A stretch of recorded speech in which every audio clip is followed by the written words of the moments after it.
Jadi sebelum kita masuk materi, kita ice breathing dulu atau pemanasan dulu ya. Berdiri dong sebelum nyanyi. Jadi ada gerakannya. Gampang.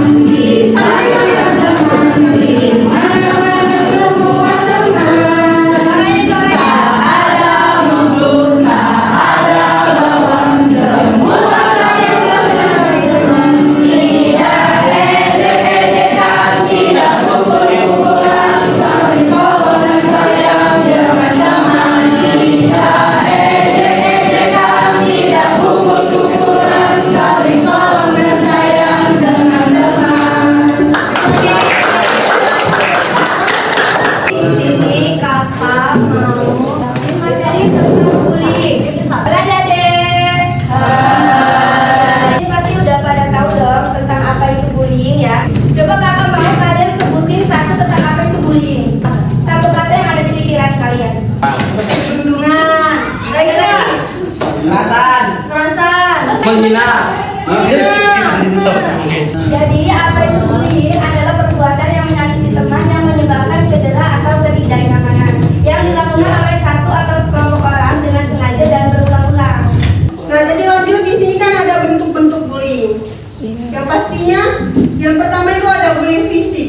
Ada memukul, menendang, menjambak, mendorong. Ini salah satu bullying fisik. Kalau zaman sekarang ini kan biasanya anak-anak ini dengan nggak sengaja nih nyenggol bahu, itu juga termasuk bullying fisik. Biasanya kita kesel sama teman kan, suka mainin bahu kan, suka disenggol-senggol, itu juga termasuk bullying fisik. Nah, selain bullying fisik juga ada bullying verbal. Bullying verbal itu seperti menghina, mengejek, memaki, mengejek nama orang tua, dan mengancam. Pasti udah gak heran gitu ya dengan mengejek nama orang tua. Udah jadi kebiasaan kita gitu loh di zaman sekarang, zaman Gen Z gitu udah sering manggil-manggil nama temen dengan nama panggilan orang tua. Itu juga termasuk bullying verbal. Lanjut ke bullying sosial. Nah, bullying sosial ini salah satunya mengucilkan teman. Zaman sekarang kan Gen Z pastinya main circle-circlean ya. Ya, betul. Pasti kan yang punya circle dan punya, kalau yang nggak punya kayak mana? Menyendiri. Sendiri kan, kasihan. Kalau misalnya satu kelompok dengan yang tidak bersirkel, yang teman yang satunya itu kayak mana? Pasti asing kan? Karena kan nggak sekelompok dengan kalian yang satu circle. Nah itu juga termasuk dalam mengucilkan teman, karena teman yang beda circle itu dia merasa bukan teman dengan kalian loh. Makanya kenapa bullying sosial itu lagi marak juga itu terkait circle-circlean. Kalau bisa ya netral aja gitu. Nah, bullying media sosial atau cyberbullying disebutnya. Ini juga lagi marak di dunia entertainment. Ini nih ancaman atau ejekan makian. Nah, kalian ini kan Gen Z ya, masih Gen Z ya, ya kan?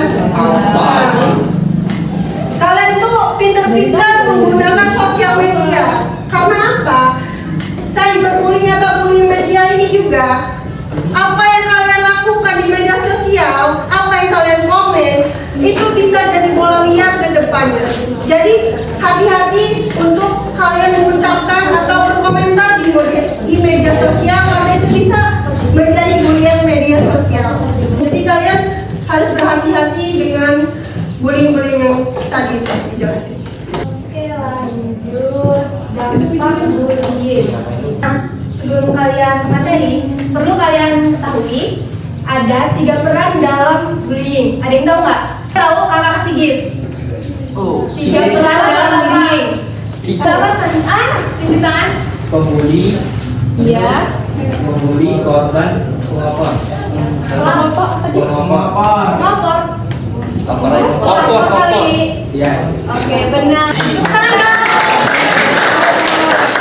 Jadi, 3 peran dalam bullying itu ada korban, pelaku, dan juga saksi. Kita akan bahas dampak bullying bagi korban terlebih dahulu. Dampak bullying bagi korban itu akan berdampak pada psikologisnya, seperti stres dan kecemasan berlebihan atau depresi, menurunnya rasa percaya diri, trauma psikologis, dan juga berdampak pada sosial. Biasanya korban itu akan sering menangis atau sendiri, sulit membangun relasi. Kemudian berdampak juga pada akademiknya.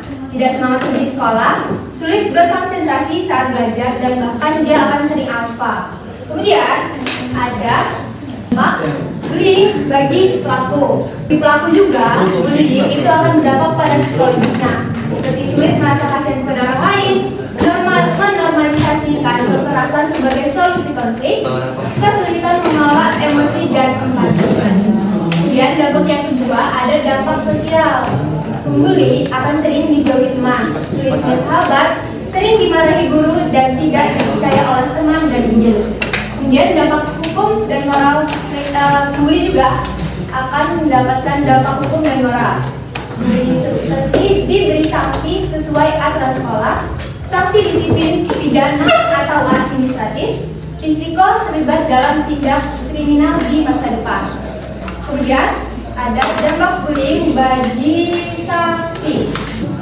Bagi saksi atau yang melihat tindakan bullying itu akan berdampak pada psikologisnya, seperti rasa takut menjadi korban berikutnya, perasaan bersalah karena tidak menolong korban, kecemasan dan tekanan emosional.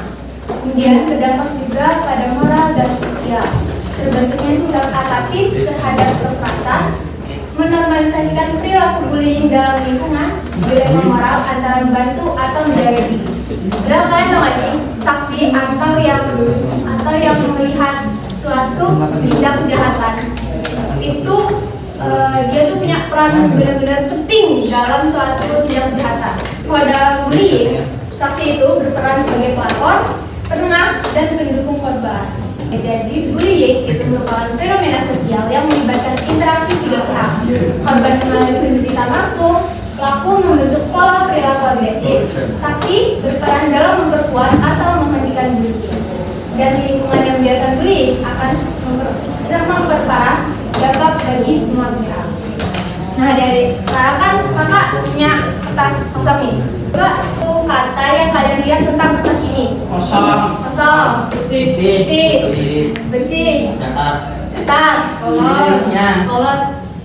Kita analogikan, kita umpamakan kertas ini sebagai hati manusia, hati kita, perasaan kita. Kita umpamakan ya,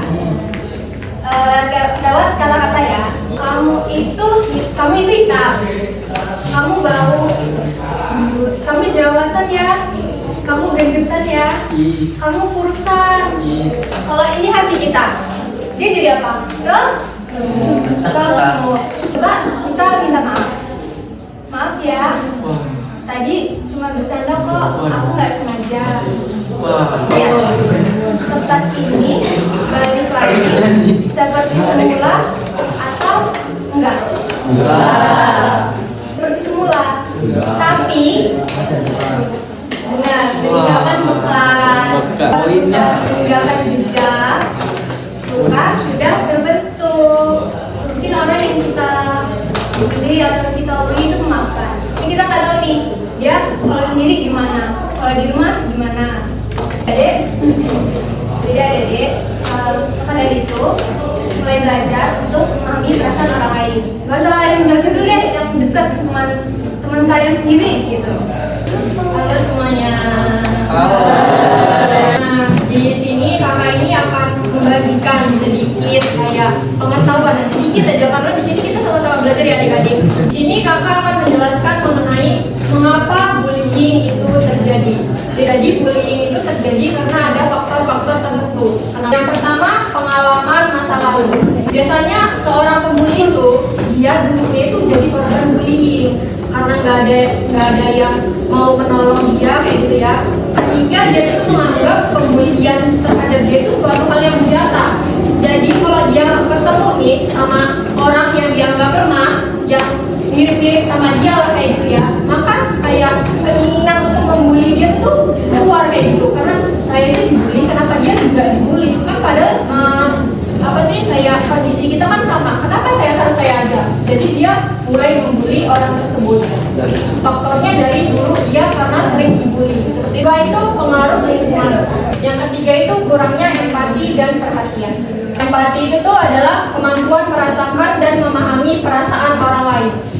orang yang jadi pelaku bullying itu biasanya empatinya rendah gak sih? Ya kayak dia tuh melakukan bullying misalnya terhadap temannya, dia memukul, dia mengata-ngatakan, itu dia sebenarnya nggak merasakan apa-apa. Menurut dia apa yang dia perbuat itu benar, karena dia nggak punya empati, dia nggak bisa merasakan hal yang menjadi korbannya rasakan. Dia tuh lebih merasakan kayak kepuasan gitu karena melukai misalnya ngomong-ngomongin orang lain kayak gitu ya, karena dia nggak punya empati adik-adik. Rasa empatinya tuh ada tapi dia dikit gitu loh. Keempat itu minimnya pengawasan. Dan selanjutnya setelah kita mengetahui faktor-faktor kenapa dia membuli, kita juga bisa melakukan upaya pencegahan apabila menjadi korban bullying atau yang melihatnya bullying. Yang pertama itu berani berbicara, ceritakan pada guru, orang tua atau orang dewasa. Yang kedua itu tingkatkan rasa percaya diri dan keberanian. Ketiga itu bicara pada pelaku bahwa tindakan yang dia lakukan itu berbahaya. Terus bantu teman yang menjadi korban. Nah, selanjutnya kita akan melihat video ini.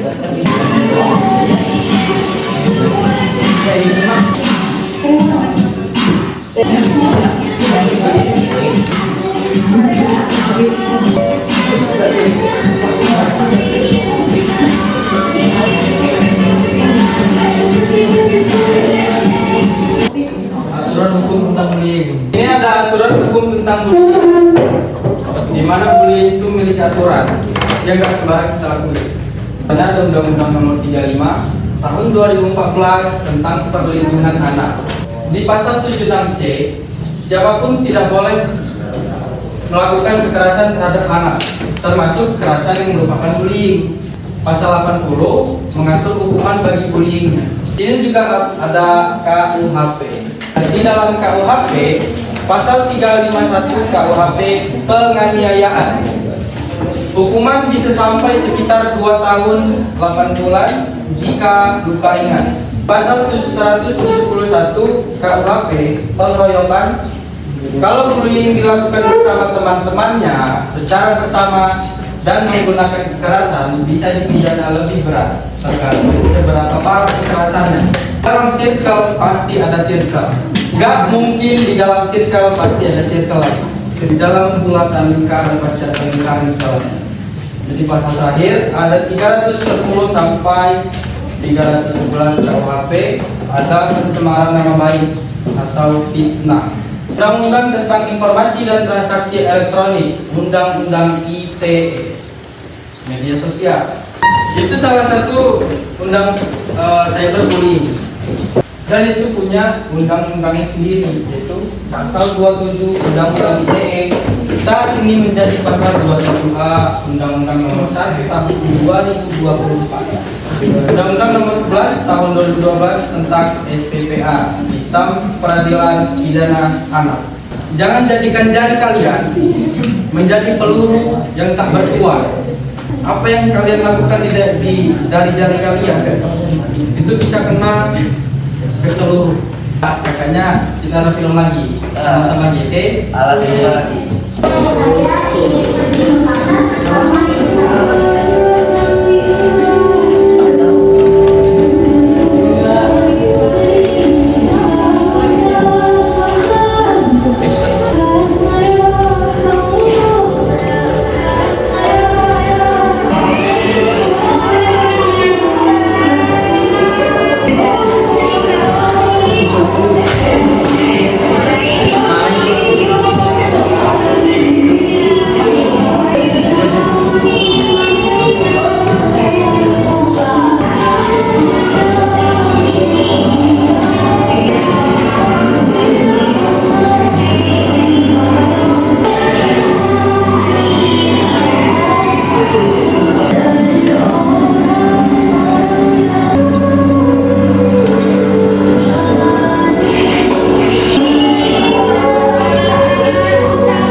dipukul secara fisik atau diejek? Fisik yang mana? Coba yang mana? Berarti ini diejek semua ya? Tapi sakit diejek? Coba satu orang jelasin kenapa milih diejek. Ayo. Kenapa lebih sakit diejek daripada fisik? Lebih tajam daripada pedang. Tapi sebenarnya itu gak dua-duanya itu sama-sama sakit. Kan fisik juga menyakitkan, mulut juga menyakitkan. Jadi jawabannya tidak ada yang menyakitkan, dua-duanya itu sama-sama sakit. Tapi gak apa-apa kalau berani maju kita kasih. Dan penjelasan dari kata-kata dari kita semua tentang bullying. Jadi pesannya itu kalian jangan semena-mena atau main hakim sendiri karena kalian mengikuti hawa nafsu kalian untuk senang gitu, untuk senang-senang dengan membuli orang lain. Karena kalian nggak tahu mental, fisik, perasaan orang lain di belakang itu kayak mana. Dengan kalian cara mengejek atau menghina langsung, itu kita nggak pernah tahu ya perasaan orang. Jadi kalian harus berhati-hati, menjaga lisan dan menjaga ketikan omongan yang kayak tadi